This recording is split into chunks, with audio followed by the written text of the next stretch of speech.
ஆடி அமாவாசையையொட்டி ஒகேனக்கல் காவிரி ஆற்றில் முன்னோர்களுக்கு தர்ப்பணம் கொடுக்க ஏராளமான பொதுமக்கள் குவிந்தனர். ஆடி அமாவாசை, புரட்டாசி மாதத்தில் வரும் மகலய அமாவாசை, தை அமாவாசை ஆகிய நாட்களில் தருமபுரி மாவட்டம் ஒகேனக்கலுக்கு வந்து காவிரி ஆற்றில் முன்னோர்களை நினைத்து திதி மற்றும் தர்ப்பணம் கொடுத்தால் வாழ்வு செழிக்கும் என்பது பொதுமக்களின் நம்பிக்கையாக உள்ளது.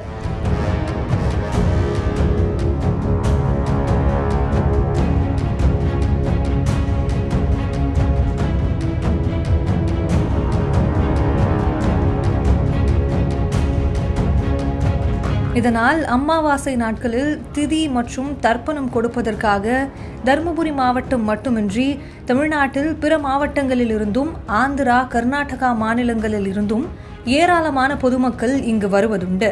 அதன்படி ஆடி அமாவாசையான இன்று தருமபுரி மாவட்டம் ஒகேனக்கல் காவிரி ஆற்றில் முதலைப்பண்ணை காவிரி ஆறு, நாகர்கோவில் காவிரி ஆறு பகுதிகளில் ஏராளமான பொதுமக்கள் குவிந்தனர். அவர்கள் வாழை இலை, பச்சரிசி, தேங்காய், பழம், காய்கறி, மல்லிகை பொருட்கள் உள்ளிட்டவையை வைத்து பூஜை செய்து முன்னோர்களை நினைத்து வழிபட்டனர். பின்னர் அந்த பொருட்களை காவிரி ஆற்றில் விட்டனர்.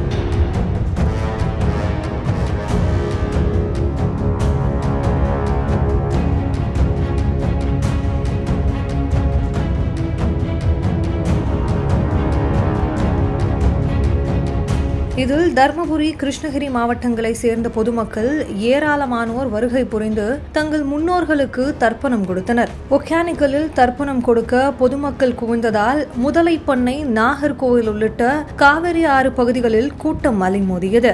மேலும் தற்பொழுது காவிரி ஆற்றில் நீர்வரத்து தொடர்ந்து அதிகரித்து வருவதால் அசம்பாவித சம்பவங்கள் நடைபெறாமல் இருக்க தீயணைப்பு மீட்பு பணியினர் மற்றும் போலீசார் தீவிர கண்காணிப்பு பணியில் ஈடுபட்டு வருகின்றனர்.